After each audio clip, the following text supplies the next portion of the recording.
ఒక 40 ఏళ్ల సీనియర్ లీడర్‌గా, కాంగ్రెస్ పార్టీ కార్యకర్తగా, మీరు కాంగ్రెస్ పార్టీ సైనికుడిగా ఇప్పుడున్న ప్రభుత్వం పనితీరు ఎలా ఉంది? మంచిగా ఉంది పనితీరు. అంటే పథకాల విషయంలో గాని పథకాలు విషయంలో ఒక్కొక్కటి అన్నీ కూడా ఫుల్ఫిల్ చేసుకుంటూ వస్తారు కదా.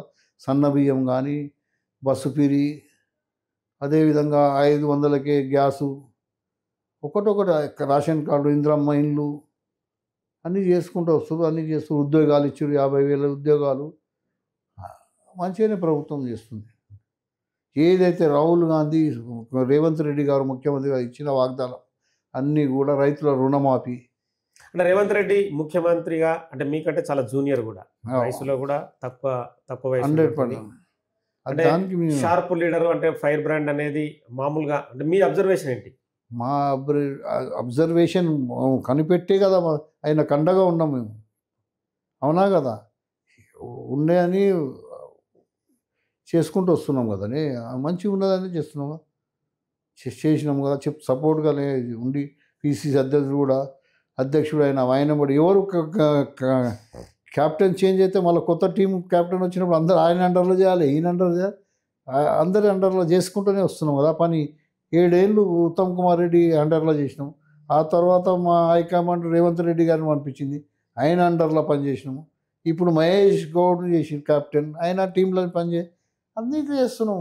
నిస్వార్థంతో, నిష్పక్షపాతంతో, కలుషం లేకుండా అందరికీ సహాయం అందిస్తున్నాడు అంజన్ కుమార్ యాదవ్. ఈ పార్టీ ప్రతిష్ట గురించి సోనియా గాంధీ ఆదేశాలు, రాహుల్ గాంధీ ఆదేశాలను పాటించుకుంటా. ఖర్గే గారు అఖిల భారత కాంగ్రెస్ పార్టీ అధ్యక్షుడు, మా మీనాక్షి నటరాజన్ గారిని ఇన్ఛార్జ్ చేశారు. ఇంతకుముందు మాణిక్ ఠాకూర్ వీళ్ళందరూ నాకు ఇన్ఛార్జ్ చేసిన. ఆ కాలం నుంచి చూసుకుంటాం. అంతోని మాకుండే, ప్రణబ్ ముఫనర్ ఉండే ఇన్ఛార్జ్, ఒకరు హెచ్కెఎల్ భగత్ ఉండే ఈ రాష్ట్రానికి ఇన్ఛార్జ్, పెద్ద మాము గులాం నబీ ఆజాద్, దిగ్విజయ్ సింగ్ లాంటి వాళ్ళు మా రాష్ట్రానికి ఇన్ఛార్జ్ ఉన్న రోజు. వైలాల్ రవి. 3,30,000 ఓట్లు జూబ్లీహిల్స్‌లో ఉన్నాయి. 1,00,000 పైచిలకు ఓట్లు మైనారిటీ ఓట్లే ఉన్నాయి. మైనారిటీ ఓట్లను ఆకర్షించడానికి కాంగ్రెస్ పార్టీ దగ్గర ఏమైనా సపరేట్ వ్యూహం ఉందా? సపరేట్ 4% రిజర్వేషన్ ఇచ్చింది కాంగ్రెస్ పార్టీ కదనా మైనార్టీలకు. దివంగత నేత రాజశేఖర్ రెడ్డి గారే ఇచ్చారు కదా. ఆ తర్వాత 12% ఇస్తామన్నారు కేసీఆర్ గారు. ఇచ్చిండ్రా? ప్రత్యేకంగా చేసి ఏదైనా సేవ చేస్తుంది దేశంలో, రాష్ట్రంలో అంటే మైనార్టీలకు అందరూ కాంగ్రెస్ పార్టీ కదా. మా నాయకుడు రాహుల్ గాంధీ గారు 4,300 కిలోమీటర్లు కన్యాకుమారి నుంచి కాశ్మీర్ వరకు పాదయాత్ర చేసి అందరి అభిప్రాయాలు తెలుసుకొని కదా 42% బీసీలకు రిజర్వేషన్ ఇవ్వాలని చెప్పింది. జిన్కా జిత్నా ఆబాదీ ఉన్కా హిస్సేదారి, ఎవరిదైతే ఎంత పాపులేషన్ ఉందో వాళ్ళకి అంత హిస్సేదారి ఇవ్వాలని నినాదం లేపింది రాహుల్ గాంధీ గారుగా. ఆ రాహుల్ గాంధీ గారు చేసిన నినాదాన్ని రాష్ట్ర ప్రభుత్వం నిలబెట్టింది కదా. కులగణన చేసి అసెంబ్లీలో పాస్ చేసి పంపించి దానికి గవర్నమెంట్ ముఖ్యంగా సినిమా తారలు, ధనవంతులు, మధ్యతరగతులు, అలాగే పేదలు, మాస్ పీపుల్ కూడా ఎక్కువ మొత్తంలో బస్తీలు కూడా ఉన్నాయి. వాళ్ళందరిని ఆకర్షించడం కోసం అంజన్ కుమార్ దగ్గర ఉన్న సపరేట్ ప్లాన్ ఏంటి? సపరేట్ ప్లాన్ అనేది ఏంటి?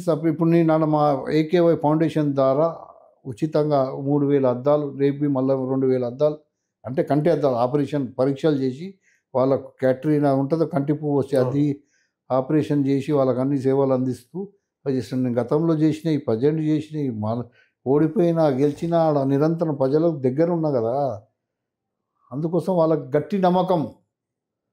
అంజన్ కుమార్ యాదవ్ ఎప్పుడు మనకు అవైలబుల్ ఉంటాడు, ఎప్పుడు ఫోన్ చేసినా అందుబాటులో ఉంటాడు, ఏ రాత్రికి రాత్రికి పిలిచినా వస్తాడు. పోలీస్ స్టేషన్లుగా, హాస్పిటల్ కానీ ఏమైనా సమస్యలు ఫోన్లో చెప్పినా ఎప్పుడు కూడా నెగ్లెక్ట్ చేయడు, అందుబాటులో ఏదో బట్టెబాజీ అబద్ధాలు మాట్లాడి అరిచేతిలో వైకుంఠం చూపించే అంజన్ కుమార్ యాదవ్ ఏదైతే చేస్తాడో అదే చెప్తాడు, చేయండి చెప్పాడు, ఎప్పుడు అందుబాటులో ఉంటాడు. ఆ భరోసా ఇదే జూబ్లీస్ కాదు, మొత్తం సికింద్రాబాద్ పార్లమెంట్, హైదరాబాద్ సికింద్రాబాద్కు 2 సార్లు నగరాధ్యక్షుడిగా పనిచేసిన. నగరానికి అధ్యక్షుడు, ముఖ్య. ఏ రాష్ట్రంలో ఏ ప్రభుత్వం వచ్చినా సిటీలో చేసిన అభివృద్ధి, సిటీలో చేసిన యాక్టివిటీ జిల్లాలకు పోతుంది. రాజశేఖర్ రెడ్డి గారు ఉన్నప్పుడు కానీ, అంతకుముందు ఎంఎస్ఆర్ ప్రెసిడెంట్ ఉన్నప్పుడు కానీ, ఆ గతంలో హనుమంతరావు గారు ప్రెసిడెంట్గా ఉన్న పిసిసి అధ్యక్షుడు ఉన్నప్పుడు కానీ ఇవన్నీ చేసినాం కదా. చార్మినార్ దగ్గర యాత్ర చేసిండు. ఇక్కడ నవీన్ కుమార్ యాదవ్, బొంతు రామ్మోహన్, అంజన్ కుమార్ యాదవ్, దానం నాగేందర్. సరే, ఇందులో టికెట్లు ఎవరికి ఇచ్చినా అంజన్ కుమార్ యాదవ్ అంతరంగం ఏంటి? ఏంది ఏం ఇచ్చినాం అంటే ఎవరికి టికెట్ ఇచ్చారు? ఇప్పుడు నేను 4 పేర్లు ప్రస్తావించిన మీకు. నేను ప్రస్తావన ఏమని ఇస్తున్నావు నాకు? అంటే 4 పేర్లు చెప్తున్నా మీకు నేను. బొంతు రామ్మోహన్ నాకు రానప్పుడు కదా ఇవన్నీ అంటే మీకు ప్రస్తావన అంతగా వచ్చేది. ఆ, అప్పుడు అది ఆలోచిద్దాం, ఆ సమయాన్ని బట్టి అప్పుడు ఆలోచిద్దాం. ఇప్పుడు అల్మాస్లో మనం దాని గురించి చెప్పలేము కదా, అంతే కదా. బీఆర్ఎస్ పార్టీ ఏమంటుందంటే కాంగ్రెస్ పార్టీ పథకాలు అమలు చేయడం లేదు, కాంగ్రెస్ పార్టీ టికెట్లు అంటే డూప్లీస్లో గెలుస్తా అని చెప్పి ఎందుకు ప్రజలు ఓట్లు అడుగుతుంది, వాళ్ళు ఇచ్చిన హామీలన్నీ కూడా బుట్ట దాఖలైనని చెప్పి డైరెక్ట్ వర్కింగ్ ప్రెసిడెంట్ కేటీఆర్ ఆరోపిస్తుంది. కేటీఆర్ ఎప్పుడు నిజం మాట్లాడినా ఇప్పుడు ఆ మాట ఎప్పుడు అబద్ధాలే మాట్లాడతాడు. ఎప్పుడన్నా నిజం మాట్లాడిండా? కాంగ్రెస్ చేసిన కళ్ళం కూడా కనిపిస్తున్నాయి కదా.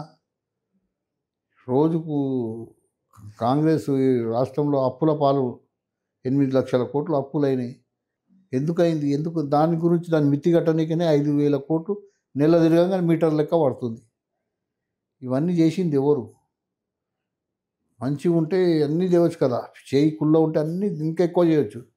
ఎక్కడిదక్కడ అప్పులు చేసి అన్నీ చేసి మా బడ్జెట్ అంతా టైట్ చేసి పడేసారు కదా. కొత్త ఆమ్దాని వచ్చినాడు, కొత్త రెవెన్యూ వచ్చి ఇంకా పికప్ అయితే ఇంకా అభివృద్ధి జరుగుతుంది. అప్పటికి విదేశాలు పోయి తీసుకొచ్చి అవి చేస్తున్నారు కదా రేవంత్ రెడ్డి గారు. థ్యాంక్ యూ అండి అంజన్ కుమార్ గారు. ధన్యవాదాలు. నీకు నమస్కారం. మొదటికైతే జూబ్లీహిల్స్ టికెట్కు సంబంధించి తను జూబ్లీహిల్స్ సంబంధించిన టికెట్ అడగడంలో తప్పు లేదని చెప్పి అంజన్ కుమార్ అంటున్నారు. 40 ఏళ్ల పాటు కాంగ్రెస్ పార్టీ కార్యకర్తగా, సైనికుడిగా పనిచేశాను. 2 సార్లు ఎంపీగా చేసి జూబ్లీహిల్స్లో కూడా అభివృద్ధి అనేది తన పేరు మీద ఎంత ఉందో చూడాలని చెప్పి కూడా ప్రతిపక్షాలకు సవాల్ విసురుతున్నాడు. కాంగ్రెస్ పార్టీ చేస్తున్న అభివృద్ధి ఒక చిన్న సర్వే. నేను కరోనాలో వెంటిలేటర్ మీదకి పోయొచ్చిన, ఇంట్లో వండుకుంటూ రాలే. కరోనా పబ్లిక్గా తిరిగి పబ్లిక్ సేవలు అందిస్తుంటే ఉస్మానియా హాస్పిటల్, గాంధీ, నీలోఫర్, ప్యూర్ హాస్పిటల్లో పోయి కరోనా పేషెంట్లకు బి చేస్తుంటే నాకు కరోనా వచ్చి నేను సాగు బతుకులుండా. అంజన్ కుమార్ యాదవ్ పని అయిపోయిందని బ్రేకింగ్ న్యూస్ వచ్చింది, మీ దగ్గర వచ్చి అన్ని పిల్లల్లో వచ్చింది. అట్లా ఉండి అంజన్ కుమార్ యాదవ్ ప్రజాసేవలో ఉండి మళ్ళీ రేవంత్ రెడ్డి బట్టి విక్రమార్క పాదయాత్రలో మంచిగా నెల రోజులకే తిరిగిన అన్నీ అలా వెంబడే పాదయాత్రలు అట్లా చేసినోడిని నేను. సో ఇలాంటి అంశాలన్నీ కూడా ఖచ్చితంగా పరిగణలోకి తీసుకోవాలని చెప్పి అంజన్ కుమార్ అడుగుతున్నాడు. కరోనా లాంటి వ్యాధులు కావచ్చు, ప్రతి కార్యకర్తలకు ఏ అవసరం వచ్చినా 24 గంటలు అందుబాటులో ఉండే తనకు టికెట్ ఇవ్వాలని కాంగ్రెస్ పార్టీని అడుగుతున్నాడు. అధిష్టానం ఎలా డిసైడ్ చేస్తే అలా ఉంటుంది. అయినా కూడా స్థానికుడిగా 2 సార్లు నగర అధ్యక్షుడిగా చేసిన టికెట్ ఇచ్చి జూబ్లీహిల్స్లో రానున్న రోజుల్లో కూడా అభివృద్ధి అనేది ఏంటి అనేది కూడా అంజన్ కుమార్ చూపిస్తాడని చెప్పి కూడా తను కాంగ్రెస్ పార్టీ టికెట్ డిమాండ్ చేయడంలో ఇవన్నీ కూడా పరిగణలోకి తీసుకోవాలని చెప్పి అడుగుతున్న పరిస్థితి. For more videos like this, subscribe Big TV channel.